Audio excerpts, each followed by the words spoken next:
মানে শূন্যের গেরো কাটাবো কি কাটাবো না এটা নিয়ে আমরা তো ভাবছি না। আমরা ভাবছি মানুষ এবার লেফট ফ্রন্ট গভর্নমেন্টকে তৈরি করতে চাইছে। 15 বছর এখানকার এমএলএ কে দেখেছেন, গত 15 বছরে যেভাবে দুর্নীতি করেছেন গোটা বিধানসভা অঞ্চলের মানুষ রাগে ফুঁসছে।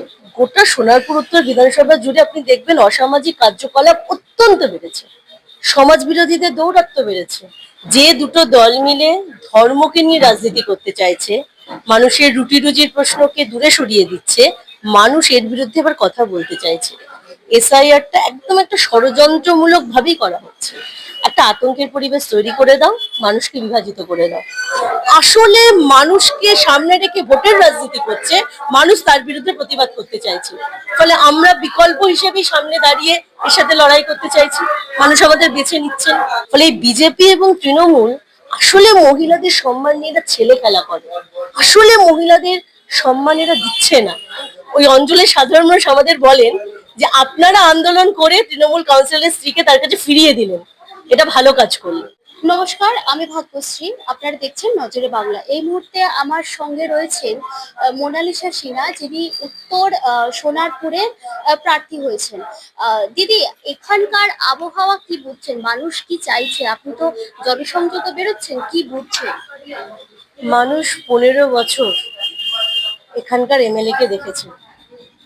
উনি এবং ওনার স্বামী নজরুল মন্ডল মিলে গত 15 বছরে যেভাবে দুর্নীতি করেছেন গোটা বিধানসভা অঞ্চলের মানুষ রাগে ফুঁসছে। তোলাবাজি, কাটমানি সহ এখানে যদি একটা ইঁটও গাঁথতে হয় তাদেরকে টাকা দিয়ে করতে হয়। বিভিন্ন কনস্ট্রাকশন হচ্ছে বাইপাস জুড়ে, দেখবেন সেই প্রমোটারির টাকা ওনাকে দিতে হয়, সেটা না দিয়ে কোনো কাজ করা যায় না। আর সোনারপুর উত্তর বিধানসভায় কোনো উন্নয়ন হচ্ছে না। রাস্তাঘাটগুলোর অবস্থা অত্যন্ত খারাপ, জল নিকাশি ব্যবস্থা অত্যন্ত খারাপ। পানীয় জল বলছেন ঘরে ঘরে পৌঁছানোর ব্যবস্থা করছে, কয়েকটা জায়গায় হয়েছে, কিন্তু বেশিরভাগ জায়গাতেই হয়নি এখনো, মানুষ বলছে। মানুষ এই অবস্থা থেকে পরিত্রাণ চাইছে। এবং আমি দেখলাম রাস্তায় আস্তে আস্তে যে দু একটা জায়গায় রাস্তা বন্ধ করা হচ্ছে রাস্তা মেরামত করার জন্য, মানে ভোটের আগে। এটা কি হ্যাঁ, মানুষও সেটা বলছেন যে এতদিন হয়নি, ভোটের আগে ঠিক ভোটের রাজনীতির জন্যই এখন রাস্তাঘাট মেরামতির কথা ওনার মনে পড়েছে। শুধু তাই নয়, গোটা সোনারপুর উত্তর বিধানসভা জুড়ে আপনি দেখবেন অসামাজিক কার্যকলাপ অত্যন্ত বেড়েছে, সমাজ বিরোধীদের দৌরাত্ম্য বেড়েছে। কিছুদিন আগেই তো 2-4 দিন আগে এই ওয়ার্ডেরই এখানে গুলি চলেছে তৃণমূলের সাথে তৃণমূলের। মানে গোটা রাজ্যের যা ছবি এখানেও সেই ছবি। ফলে এই দৌরাত্ম্য, এই অসামাজিক কার্যকলাপ, এই সমস্যা থেকে মানুষ পরিত্রাণ চাইছে। একটা নতুন হসপিটাল হয়নি সোনারপুর উত্তর বিধানসভা অঞ্চলে।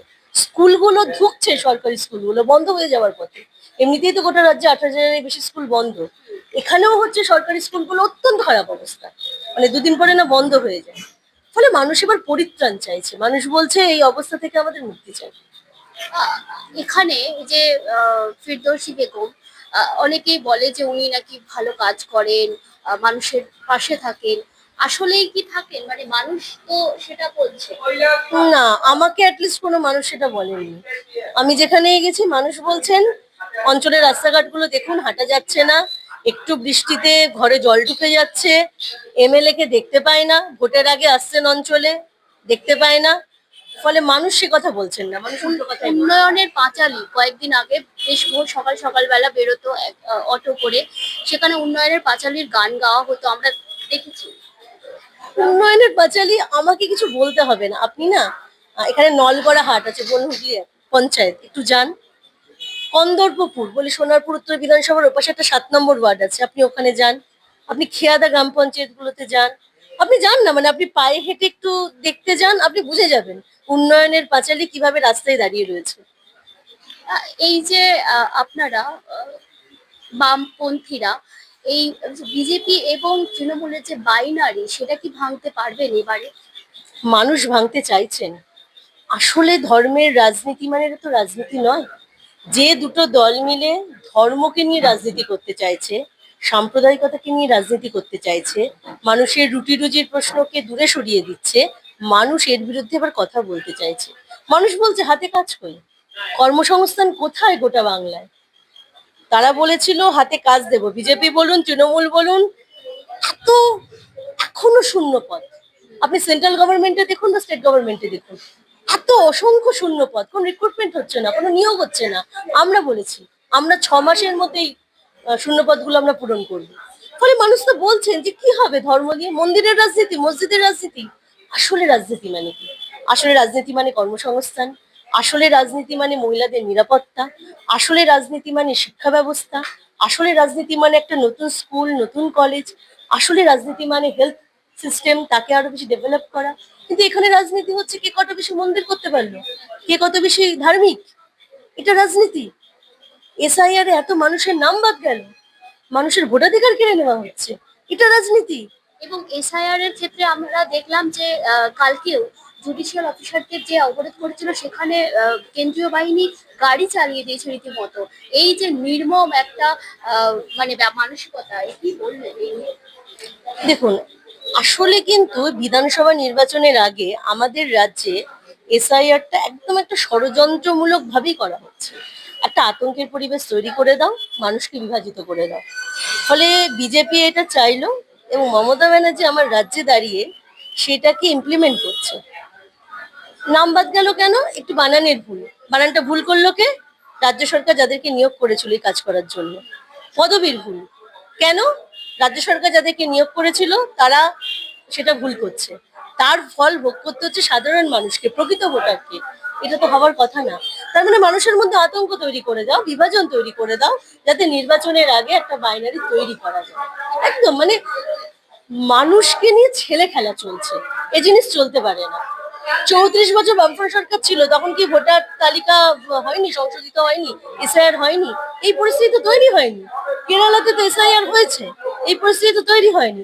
তাহলে আমার রাজ্যে দাঁড়িয়ে যারা এইভাবে মানুষের ওপর আক্রমণ করছে, আসলে মানুষকে সামনে রেখে ভোটের রাজনীতি করছে, মানুষ তার বিরুদ্ধে প্রতিবাদ করতে চাইছে, মানুষ করছেও। আক্রমণ আসছে সাধারণ মানুষের উপর। ফলে আমরা বিকল্প হিসেবে সামনে দাঁড়িয়ে এর সাথে লড়াই করতে চাইছি, মানুষ আমাদের বেছে নিচ্ছেন।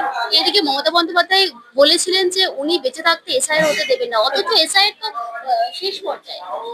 মমতা ব্যানার্জি অনেক কথাই বলেন। উনি বলেছিলেন বেঁচে থাকতে এসআইআর হতে দেব না, উনি বলেছিলেন উনি বেঁচে থাকতে ওয়াক অফ হবে না। সবই কিন্তু হয়ে যাচ্ছে। আসলে সেটিংটা মানুষকে বুঝতে হবে। তৃণমূলের সাথে বিজেপির যে সেটিংটা চলছে, আসলে মমতা মোদির যে সেটিং চলছে, আচ্ছা এগুলো যখন সংসদে ঠিক হচ্ছে, তৃণমূলের এমপিরা তখন কোথায়? নির্বাচিত হয়ে তো গেছেন ওখানে। এমপিদের কাজ কি? শুধু সংসদে ঘুরতে যাওয়া? ওয়াকআপ যখন হচ্ছে, কেন তার বিরুদ্ধে ওখানে কোনো প্রতিবাদ নেই? এসআইআর যখন হবে ঠিক হচ্ছে, কেন সেখানে তার বিরুদ্ধে কোনো প্রতিবাদ নেই? আসলে সেটিংটা এবার মানুষকে বুঝতে হবে, যে ওখানে গিয়ে হাত তুলে আসছেন আর এখানে এসে নাটক করছেন। এই নাটকের বিরুদ্ধে মানুষ এবার মত দিতে চাইছেন। মোদি দিদির এই সেটিং, এই নাটক আসলে সাধারণ মানুষকে শোষণ করে। আদানি আম্বানি পুঁজিপতিদের পাইয়ে দাও, সুবিধে পাইয়ে দাও, এই রাজনীতির বিরুদ্ধে মানুষ এবার কথা বলতে চাইছে। একটা শেষ প্রশ্ন দিদি, অভয়ার মা যিনি রত্না দেবনাথ, উনি ভোটে দাঁড়ালেন বিজেপির হয়ে, এই বিষয়টাকে আপনি কিভাবে দেখছেন? দেখুন, আমরা বামপন্থীরা রাজনীতির রং দেখে কোনো অন্যায়কে প্রতিবাদ করতে যাই না।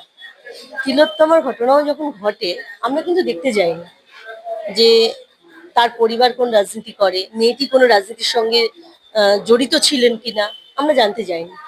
আমরা দেখেছিলাম একটা সরকারি হসপিটাল, তার মধ্যে একটা তরুণী চিকিৎসক, তার সাথেই ঘটনা ঘটলো। তাহলে গোটা রাজ্যে মহিলাদের নিরাপত্তাটা কোথায়? আমরা প্রতিবাদ তার বিরুদ্ধে করেছিলাম।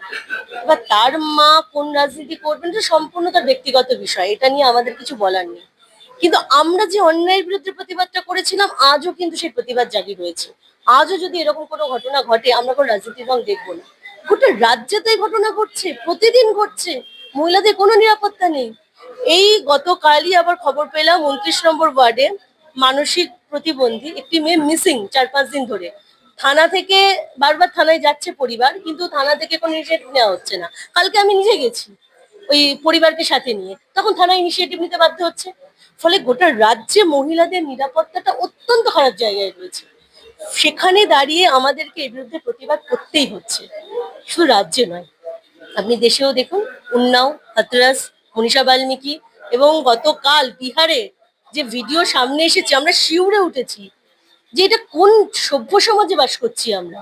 ফলে এই বিজেপি এবং তৃণমূল আসলে মহিলাদের সম্মান নিয়ে এরা ছেলে খেলা করে। আসলে মহিলাদের সম্মান এরা দিচ্ছে না, মহিলাদের নিরাপত্তা দিচ্ছে না। এর বিরুদ্ধে আমরা কথা বলবো। তাতে সে যে কোনো রাজনীতির লোক হোক না কেন। আমরা এই সোনারপুর উত্তরেই বলছি, আমি সারা ভারত গণতান্ত্রিক মহিলা সমিতি করি। সোনারপুর উত্তরে তৃণমূলের কাউন্সিলর, সে তার স্ত্রীকে দিনের পর দিন বাড়িতে আটকে রেখে অত্যাচার করছিল, মারধর করছিল। স্ত্রী থানায় ফোন করে, আমরা জানতে পারি। আমরা গিয়ে হচ্ছে মানে উনার এফআইআর হতে সাহায্য করি, এফআইআরটা করতে, এবং ডেপুটেশন দিই। আমরা এর বিরুদ্ধে মিছিল করি, প্রতিবাদ সংগঠিত করি, এবং আমাদের ভালো লাগা তারপরে আমরা জানতে পারি কাউন্সিলর তার স্ত্রীকে আবার ফিরিয়ে নিয়েছেন। ফিরিয়ে নিয়ে তারা এখন একসাথে আছেন, এবং ওই অঞ্চলের সাধারণ মানুষ আমাদের বলেন যে আপনারা আন্দোলন করে তৃণমূল কাউন্সিলরের স্ত্রীকে তার কাছে ফিরিয়ে দিলেন, এটা ভালো কাজ করলেন। ফলে এটা আমরা করবো, সবসময় করবো। কোনো রাজনীতির রং আমরা এক্ষেত্রে দেখবো না, আমরা দেখিও না। অথচ একটা মিথ ঘুরে বেড়ায় যে আপনারা শূন্য শূন্য গেরো কাটতে পারছেন না, অথচ কিন্তু আপনাদেরকে মাঠে ময়দানে লড়তে দেখা যায়। এইবারে এই বিধানসভা ভোটে কি এই শূন্যের গেরোটা কাটতে চলেছে বলে মনে হয়? দেখুন, শূন্য মানে কর্মসংস্থানে এ রাজ্য শূন্য। বামপন্থীরা শূন্য মানে মহিলা নিরাপত্তায় এ রাজ্য শূন্য। বামপন্থীরা শূন্য মানে রাজ্যের সামগ্রিক উন্নয়নের ক্ষেত্রে শূন্য। স্কুলগুলো ডেভেলপমেন্টের ক্ষেত্রে শূন্য। অন্যদিকে বন্ধ হয়ে যাচ্ছে, নতুন কলেজ নেই। ফলে আসলে বামপন্থীরা শূন্য মানে তো গোটা রাজ্যের মানুষ শূন্যের দিকে এগিয়ে যায়। মানুষ এটা বুঝতে পারছেন। ফলে শূন্যের গেরো কাটাবো কি কাটাবো না, এটা নিয়ে আমরা তো ভাবছি না। আমরা ভাবছি মানুষ এবার লেফট ফ্রন্ট গভর্নমেন্টকে তৈরি করতে চাইছে। এবার মানুষের জন্য আবার বামফ্রন্ট সরকার তৈরি হবে। অসংখ্য ধন্যবাদ দিদি আমাদের সঙ্গে দেওয়ার জন্য।